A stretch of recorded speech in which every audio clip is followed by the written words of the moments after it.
So guys, I just wanted to add to my last video. I wasn't planning on making a part two, but this is part two is of how important are your values and your ethics as a homeless man, because I wanted to add a couple of things here. Hold on just a second.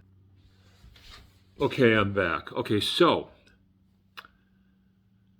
let's put this into practice, shall we? Everything I said in my last video about having a solid core of ethics and so on and so forth. How that applies as a homeless person. Imagine you're in a situation, you're living under a bridge, and you get into a fight, and the guy pulls out a knife and attempts to kill you. But you get the upper hand on him, and you beat him. You knock him unconscious. He's done. You're safe for now. Let's say this is the kind of guy that when he wakes up, when he comes to, he's going to spend a couple of days, healing his wounds. And then he's going to come back and attempt to kill you again. You know he's going to try to murder you if you let him live. What do you do in that situation? And forget about what the police might do or not do, because I'm just talking about your personal ethics here. This dude might kill you if you let him walk away in one piece. But at the same time, you have an ethical and a moral guide within you that says,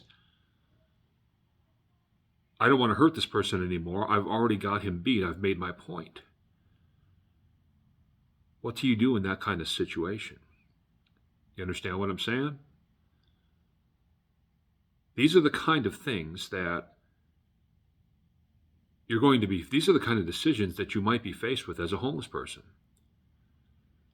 These are the kind of ethical conundrums that you're going to get yourself in, where there's no winning no matter what you actually decide. What are your ethics about violence?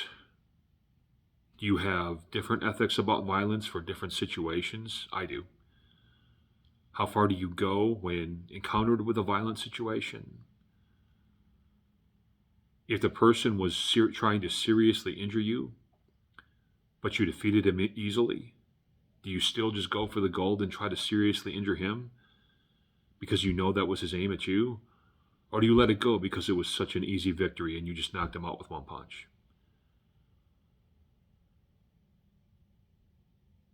What are your ethics on violence? What are your ethics on telling lies? Do you think lies are okay sometimes? Do you think lies are never okay? What do you because in the homeless world, there's a lot of people lying about a lot of stuff, and that includes the police, the regular civilians, people with houses that you meet, all kinds of stuff. So it's very easy to get into a situation where you can lie to them a lot, especially when telling lies could be advantageous for you. So what do you do? You're going to be confronted with almost all of these situations when you're homeless, at least if you're homeless for any lengthy period of time. That's just the reality of living in the streets. If you don't have a personal set of ethics and a personal set of morals ingrained in you, you're just going to end up going buck wild and hating yourself and doing whatever. Or the streets are going to crush you mentally. And you're going to end up being one of those crazy people who talks out loud to themselves and has conversations with himself all the time. This is why ethics and morals and having a good value system are so important as a homeless man. So I just wanted to get across how serious it was. That's why I decided to make a second video about this. Without personal ethics, without personal morals, without a personal value system, you are very vulnerable as a homeless person. From a physical standpoint, from a mental standpoint, from a spiritual standpoint. And you're going to get hurt badly in all those ways if you don't develop a system, a code of ethics.